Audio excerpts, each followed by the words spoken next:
Picture this. The Euro Cup has been dominated for 30 years by a small group of Western European nations. Spain, England, Italy, Germany, the Netherlands, all taking home multiple titles as powerhouses of European football.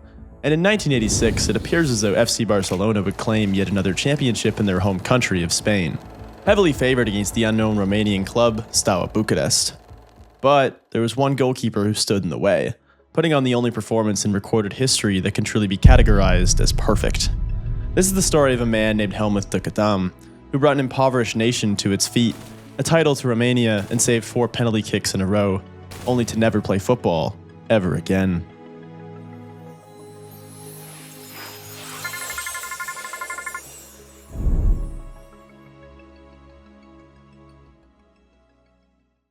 In 1986, Romania was still under communist rule, so the de facto chairman for Steaua Bucharest was none other than the president's son, Romanian physicist Valentin Ceausescu. Not unlike America's famed Danbury Trashers, in which a 17-year-old high school student took over a professional hockey team, Valentin had an unorthodox approach in how he managed the football club. You see, Romania was in a massive economic downturn, suffering from copious debt due to some poor decisions from communist president Nicolae Ceausescu. Because of this, Steaua had no money, no budget, and low-tech facilities. So Valentin decided to take them deep into the Romanian mountains, ensuring his squad was tough as nails before the '86 Champions Cup.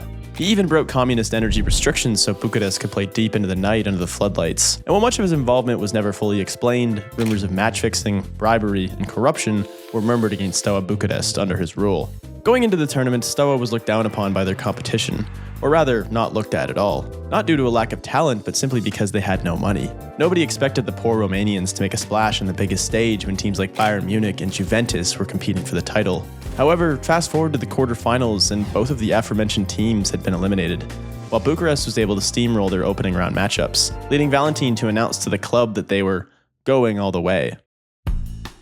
Duckadam recalled afterwards the entire locker room fell about themselves laughing at such a ridiculous comment the second he left the room. Nobody on the team had even an inkling of expectations to compete in the finals. Nevertheless, the team traveled home to Bucharest for the first leg of the quarters against Lati, and were met with a flood. It was noted that the water covering the pitch was nearly 2 feet high. The solution? Valentin had the Romanian army dry the field using 2 helicopters, and the match would go on to end in a 0-0 tie. The second leg in Finland saw conditions that were even worse. Snow piled up north of 3 feet on the sidelines. 30,000 some odd fans traveled up to Lati, breaking the attendance record in Finland, all to see these upstart group of Romanians take home a tight contest 1-0. And with that, Bucharest entered the semi-finals as extreme underdogs against the Belgian team Anderlecht, who had previously knocked out one of the tournament favorites Bayern Munich 4-1 on aggregate. And as with Bayern, Steaua quickly fell in the first leg 1-0 on Anderlecht's home turf in Brussels, but were able to roar back in the second leg back home in Bucharest 3-0. And all of a sudden, these scrappy Romanians were in the finals, seen as cannon fodder for the all-powerful FC Barcelona. There would only be one man capable of holding back the attack and giving them that slim chance of victory: goalkeeper Helmuth Duckadam. Duckadam was a character, a custodian, and a gambler, specializing in poker. By no means was he a spectacular keeper, but what he did excel at was penalties. Like with poker, a penalty shootout came down to a psychological battle. The one with the stronger mind would win.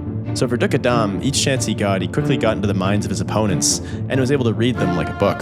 Barcelona were coming off a semi-final win that was decided by penalties, but Duckadam controversially chose not even to glance at the film from the game, but rather held faith in his near psychotic instincts to save each of the penalty kicks in the moment. What are the odds it would come to penalties though, right? Good evening to you from Seville, where it's 8:15 in the evening here. Going into the Euro Cup final, Romania were viewed as the ultimate underdogs, a David against the Goliath of Spanish football in FC Barcelona. The media gave them no chance of winning. People were telling us we didn't have a chance, but we weren't scared at all because we had formed a team with real personality, said their coach. Wouldn't it be a pity not to take the trophy having reached the final, knowing the chance might never come again? The Romanian government allowed a select group of candidates to travel to Barcelona to watch the game, so the spectators were largely cheering against Steaua Bucharest and Helmuth Duckadam. A third of the 50 fans who fled from Romania to attend the game were actually unable to make it back. And back in their home country, the locals didn't know until the very last minute if the match would be televised. In the end, it was. Steaua, wearing white with red stripes, stood calmly against the juggernaut of Barcelona, as the Spanish cheered wildly for what was expected to be an easy victory. Duckadam described the atmosphere in an interview 30 years later. The atmosphere is fantastic. Against us, of course. But sometimes a hostile atmosphere makes you feel even stronger. The game began and not much of note really occurred. Steaua was doing everything in their power to neutralize the attack of FC Barcelona and contributed next to no offense of their own. When the match remained deadlocked at half, a sense of unease rose throughout the stadium. Barcelona were not dominating as expected, and anxiety was creeping in. And so far, Barcelona, we're very disappointed that they haven't been able to change the pace of the game. And they've fallen down against the sweeper system of the Romanians. There's very little space behind the Romanian defence, and very little, really, to say in favour of a good quality final. It's a showpiece game. But I would expect to see a much better performance from Barcelona now. The unrest from the fans crept into the minds of the Spanish team throughout the second half, alongside a sinister feeling that the opposing goalkeeper was unbeatable. Tensions rose even further when 60 minutes passed, 90 minutes, and eventually the full 120.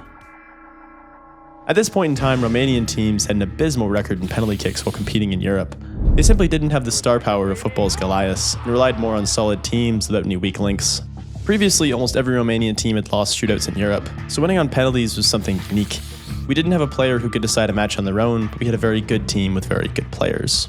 Duckadam spoke pessimistically of their chances, but it would be him who proved to the world that the Romanians had a star in the making.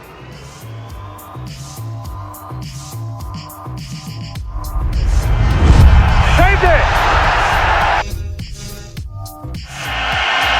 He has! That's a bad start for the Romanians. Good! As expected, the Steaua players were unable to get past the Spanish keeper in their first two attempts, reminding everyone of the large talent gap between the clubs. However, on the other side of the pitch, a certain man who excelled at psychological battles was equally as fierce in goal.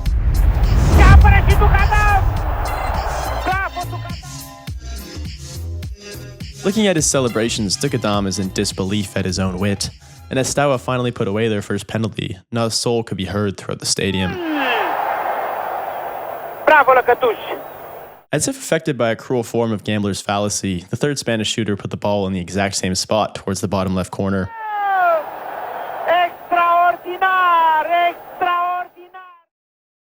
It's impossible to understand what another human being may be thinking, but at this moment I'd put my money that Duckadam was living inside the heads of the Barcelona team. He was quoted later saying, "It was a game of logic. After I saved the first penalty from Alexenko, I put myself in the penalty taker's position, thinking, if the goalkeeper had saved a penalty to the right, what would I do now? The goalkeeper would normally change to the left, so I went to the right. And that was best seen on the third penalty when I was 100% sure Pichi Alonso would aim to the right as well." As Steaua put away another goal, Duckadam had an opportunity to end the match with a fourth consecutive save, a feat unheard of in professional football. And while the Spanish player lines up to take the kick, the instinctual keeper is left with one final question: right or left? He saved it again! He's unbeatable this year. And the Romanians have won the European Cup. 4 successive penalty misses, or saves, whichever way you like it, and that cup will go to Romania. Just 3 weeks after the match, Duckadam was diagnosed with a rare blood disorder that ended his football career. Fans have speculated that Helmuth was actually injured by the Romanian government as punishment for some form of unknown illegal action, but this has all been denied by Duckadam himself in the years to follow, who became an overnight celebrity in Romania.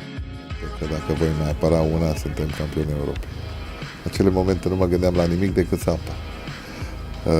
N-am mai avut o judecată atât de limpede să știu câte au marcat ei, câte am apărat noi. Steaua would return to the Euro Cup final in 1989, only to be trounced by an AC Milan team and considered to be one of the best clubs ever assembled.